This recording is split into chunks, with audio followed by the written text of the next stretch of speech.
मुरलिया मत बाजे अब और, मत बाजे अब और।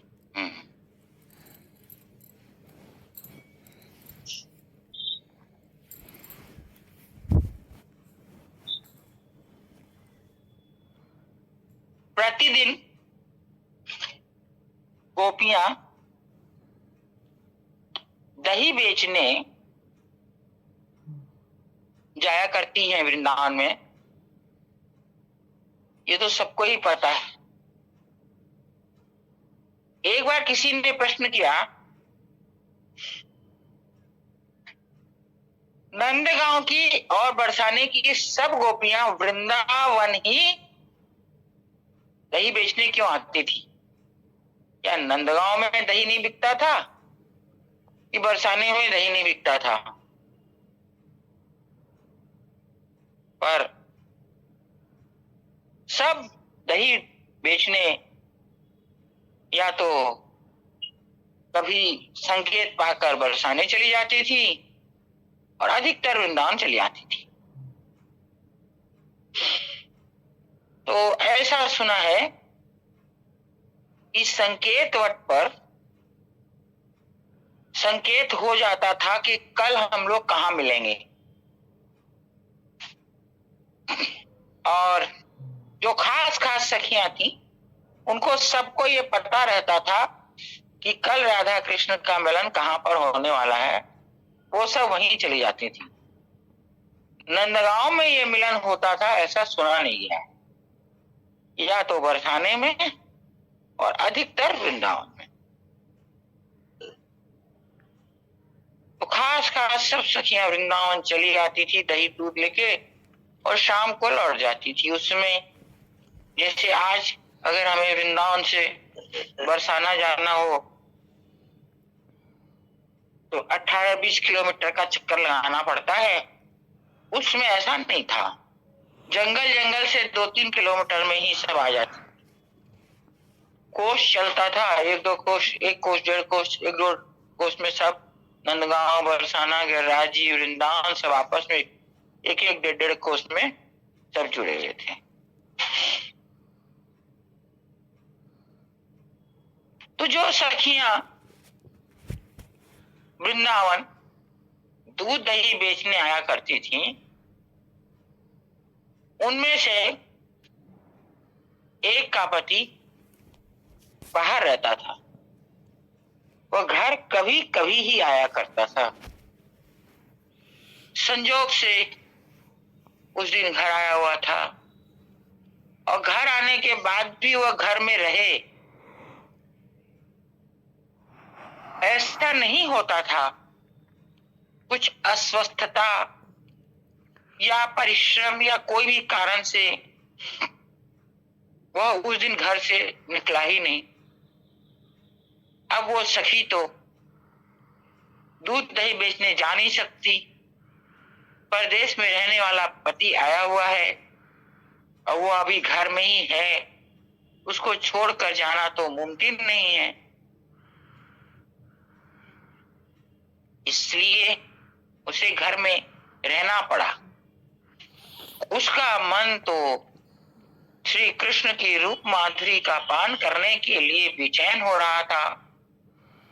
मन ही मन कहती है, कृष्ण, हे श्याम सुंदर, हे मेरे प्यारे, आज मुझसे कौन सा अपराध हो जो मैं आपके दर्शन को ना आ सकी, या घर में फंसी बैठी हूं। कैसो बढ़िया हो तो कि मैं भी आती आपके दर्शन करती, सुबह शाम तो घर को काम करना ही था। मैं कैसे आपके पास आऊं? कोई बहाने थे आप ही मेरे घर आए जाओ या मुझे बुलवाए लो। श्री कृष्ण उसकी आर्त पुकार सुन रहे थे। वह भी कम नटखट नहीं है। उनको भी एक कौतुक सूझा और लगे बंसी बजाने। अब जब वो बंसी बजा रहे थे, बंसी की ध्वनि सुनकर तो वह और पागल हो, तो मन ही मन कहने लगी, मुरलिया मत बाजे अब और। अरे तू बजेगी, मेरे कलेजे में तीर जैसी चुभेगी, मैं आ तो सकूंगी ना, मैं कहा करूंगी। अब तू मत बज, अब तू चुप है जा। अब मुरली है कि चुप होने का नाम ही नहीं ले रही है, और बज रही है। अब तो वह अपनी सुध बुध खो बैठी। पति की सेवा करते करते उसे क्या सूझा, घर में अंदर जाकर नृत्य करने लगी। पति ने कुछ देर देखा कि आई नहीं, अंदर जाके देखा तो वो तो नृत्य कर रही है। पति ने कहा, अरे तू बोराई गई है का? अकेले में अकेले अकेले कोई नृत्य करेगा? अरे सब सखियां होए, एक टोली होए, तब तो नृत्य करने को आनंद है। तू तो अकेली अकेली नृत्य कर रही है, कहाँ बात है? वो अपने पति का हाथ पकड़कर सोचती है कोई मेरी सखी है, और उसको भी कहती है नृत्य करने। पति कहता है, बोरा गई है का? अरे मैं ना बोराई, तू बोराई गई है। अरे देख ना रही, सुन ना रही, कितनी मीठी धुन में मुरली बज रही है। मैं भी नृत्य कर रही हूँ, तू भी आके नृत्य कर। श्री कृष्ण की मुरली में ऐसा जादू था कि उसके पति ने सोचा ये तो सचमुच में बोरा गई है, मैं इसका स्पर्श करूंगा तो मैं भी बोरा जाऊंगा। अरे मोए मती ना छियो। कहा, भाई सखी, अरे मैं सखी ना है तेरो कसम हूं, कसम। अरे सखी कौन सी भाषा बोल रही है? अरे मैं तेरो पति हूं। अरे कौन पति और कौन पत्नी, मैं तो कछु जानू ना है। देख कितनी सुंदर मधुर मुरली बज रही है, या में हम दोनों मिलकर नृत्य करें। जबरदस्ती झपट के गई और पति का हाथ पकड़ ली। इतनी वो भावमग्न थी कि जैसे बिजली का प्लग लगाते ही यंत्र में बिजली का दौड़ जाना स्वाभाविक सा होता है, और वह यंत्र बिजली पाने से काम करने लगता है। उसी प्रकार वह पति भी उसके स्पर्श पाते ही सुध बुध खोकर उसके संग नृत्य करने लगता है। अब दोनों पति पत्नी नृत्य कर रहे हैं। उनकी माँ ने देखा, लाला अभी तो हतो, अभी कहाँ चलो गए? खोजते खोजते कमरे में पहुंचती है तो देखी दोनों नृत्य कर रहे हैं। अब तो उसको आया गुस्सा, उसने कहा, बावरी तू तो बावरी भई सो गई, लालाए बावरी कर दी नी। लाला कहते हैं, अरे सखी तू भी आ जा, या नृत्य को आनंद तू भी ले ले। अरे तू बोहराए गए हो कहा लाला, कहा अलबल बक रहे हो? अब वो लाला आओ देख खाना ताओ, माँ का हाथ पकड़ लेता है। माँ का हाथ पकड़ते ही माँ को भी करंट लग जाता है और माँ भी नृत्य करने लगती। तीनों खूब मस्त होकर नृत्य कर रहे हैं और मुरली की तान पर नृत्य कर रहे हैं। जबकि अब श्री कृष्ण ने मुरली बजाना बंद कर दिया है, फिर भी उनको तो मुरली का स्वर सुन ही रहा है। उनके कानों में मुरली का स्वर गूंजने लगा है।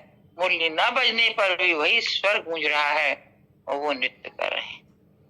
श्री कृष्ण ने सोचा, अब तो हमको वहां जाना ही पड़ेगा। एक सखा से बोले, तू मेरी गैयन ने घेर के लियो, मैं जरूरी काम ते जा रहे हूँ। देखो मेरी एक भी बछड़ा, एक भी गाय बचे ना, सबको घेर के लियो। बोल के ऐसा दौड़ते हैं कि जैसे किसी आपत्ति विपत्ति में पड़े हुए व्यक्ति को उनको बचाना है। सखा कुछ बोले इससे पहले तो वहां से अदृश्य हो जाते हैं और ठीक उस गोपी के घर पहुंच जाते हैं। अरे सखी मैं आयो। अरे कौन है तू? अरे भाई मुरली वालो। अरे कौन मुरली वालो? जाकी मुरली की धुन पे नृत्य कर रही हो। अरे मैं काहू की मुरली की धुन पर नृत्य नहीं कर रही, मेरे तो मुरली अबहू बज रही है, अबहू बज रही है। मुरली तो मैंने कब से ही रख दी, अब तो मैं बजाए ना रहे हो। अरे काहे का ना बजा रहे हो, मेरे कानन में कान लगा के सुन, अभी भी मुरली बज रही है। श्री कृष्ण समझ जाते हैं कि सखी एकदम महाभाव में परिणत हो गई है। श्री कृष्ण अपनी मुरली का उनके मस्तिष्क से स्पर्श कराते हैं। स्पर्श कराते ही उसको ऐसा लगता है अब तो मुरली की धुन नहीं बज रही। थोड़ा थोड़ा मंद गति से नृत्य करते करते नृत्य को रोक देती है और तब उसे ध्यान आता है ये तो कोई सखी ना है, मेरे पति हैं। बड़ी लाज आती है क्योंकि सास भी लगी है, पति भी लगे हैं, सब नृत्य कर रहे हैं।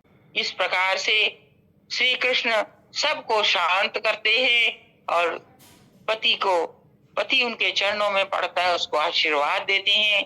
मैया के हाथ से कछु पान खाना पीना करते हैं और गोप सखी को कहते हैं कि तू धैर्य धारण कर, 1-2 दिना की बात है, फिर गोरस बेचवे को आई जाइयो। इस प्रकार लीलाधारी लीला करके और बंसी वादन से सबको पागल बनाते हैं और सखी की सुनते ही नहीं है कि मुरलिया मत बाजे अब बोल बरसाने वाले।